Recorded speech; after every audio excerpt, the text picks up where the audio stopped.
میں یہ واقعہ ہزاروں دفعہ سنا چکا ہوں، ہر دفعہ ہی ایسے رونے بیٹھ جاتا ہوں کہ پھر میں وہاں نہیں کھڑا ہوتا، پھر میں وہاں ابوا پہنچ جاتا ہوں۔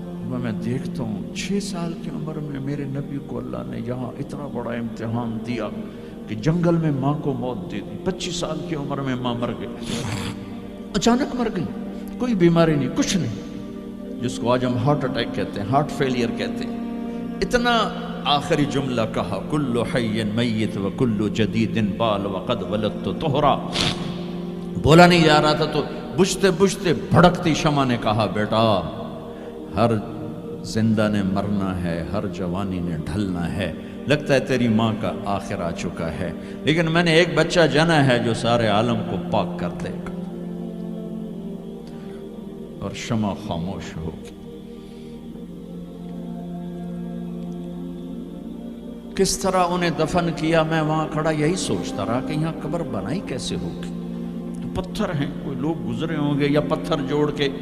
جب ام ایمن نوکرانی ساتھ ہیں، وہ ان کو لے کر نیچے اتری، اونٹنی کے قریب پہنچی تو آپ نے ہاتھ چھڑایا اور پھر بھاگے، پہاڑی پہ چڑھ گئے۔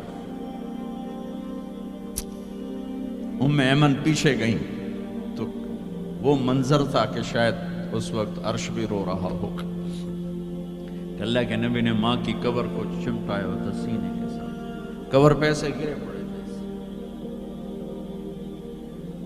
اور جب ام ایمن قریب آئیں تو وہ نوحہ کہہ رہے تھے کہ پتھر بھی پگھل رہے تھے کہ ماں جی آپ کو تو پتا تھا آپ کے سوا میرا کوئی نہ تھا، آپ مجھے چھوڑ کے کیوں چلے گی؟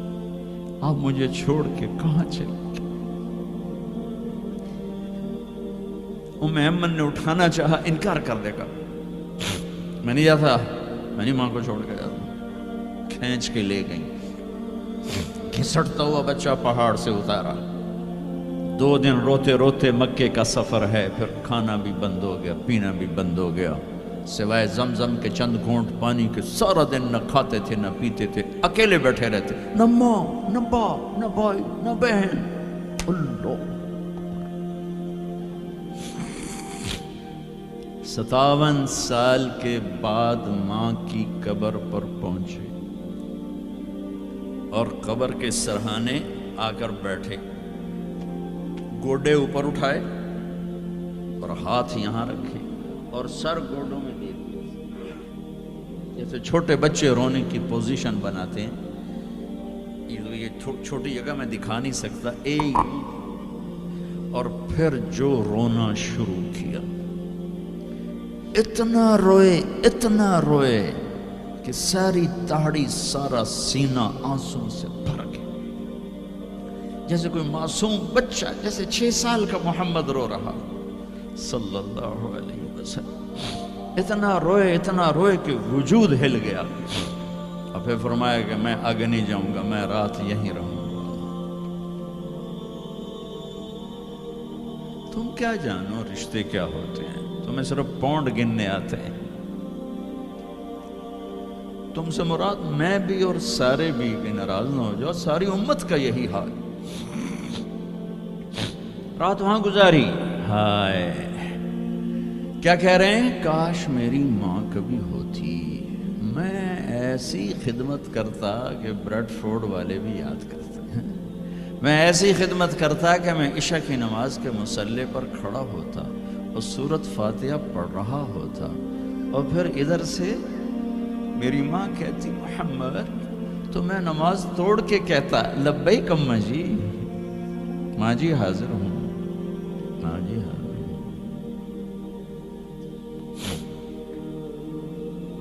مچھلی کھانا چھوٹا گناہ ہے، شراب بیچنا بڑا گناہ ہے، سود کھانا بڑا گناہ ہے، ڈرگ بیچنا بڑا گناہ ہے، چوری ڈاکے ظلم و ستم کیا امت نہیں کر رہی، بے گناہ قتل، جھوٹے الزام تہمتیں، کیا حشر کر دیا جنید جمشید کا۔ یہ اسلام ہے۔ اتنے نیک انسان، 17 سال سے اللہ کا نام لینے والا، اس پہ گستاخی کی تہمتیں، یہ امت کیا منہ دکھائے گی اللہ اس کے رسول کو، کہ جس نے منافقوں کو سینے سے لگایا، عبداللہ بن ابی جیسوں کے جنازے پڑھ دیں. کہاں چلے گئے, کہاں ڈوب گئے.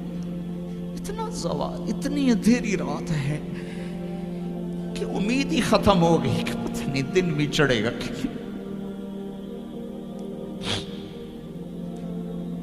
دین کے نام لینے والے جب دین کو ذبح کرنے پہ آ جائیں, ممبر پہ بیٹھنے والے جب نفرتوں کی آگ بھڑکانے لگے, کس سے غلطی نہیں ہوتی. ایک پاک انبیاء کی ذات ہے جن کی زبان پہ اللہ بولتا. باقی طارق جمیل روزانہ مجھے 40 سال ہو گئے بیان کرتے ہوئے, میں خطا نہیں کروں گا تو اور کیا کروں گا. مجھ سے پوچھو تو صحیح, میں غلطی سے کہہ گئے, جان بوجھ کے کہہ گئے, ہو سکتا میں نے غلطی سے کہہ دیا. اللہ نے توبہ رکھی ہے, کفر کی توبہ. یہ میں درد سے بول رہا ہوں, زوال ہے, زوال, خوفناک زوال ہے. جب ممبر پہ بیٹھنے والے دین سے اتنے دور چلے گئے, عوام کا کیا. طلحہ نے نبوت کا دعویٰ کیا اور لڑائی کی صحابہ سے. عکاشہ بن محسن جیسے بدری صحابی کو شہید کیا, اتنے بڑے مقام کے صحابی کو شہید کیا. اور حضرت عمر کے زمانے میں توبہ کرنے آیا, آپ نے گلے لگا لیا, توبہ تو سب کفر کے نبوت کے دعوے. میرا اللہ کہتا میں تو ہر بیان میں کہہ رہا ہوں کہ دھرتی گناہوں سے بھر کے ایک دفعہ کہو یا اللہ میری توبہ, تو اللہ کہتا جاؤ سب معاف کیا. یہ میں زوال بتاؤ. آج امت کتنی پستی میں چلی گئی ہے, کس قدر فرقہ واریت نے ایک اجتہا کی شکل اختیار کر لی ہے. ایک دوسرے کو سلام کرنے سے کہ کافر کافر کافر, کتے خنزیر. میرا نبی ایسے بولتا تھا. میں انسان ہوں, بول رہا ہوں, بولتا بولتا کوئی غلط جملہ بول سکتا.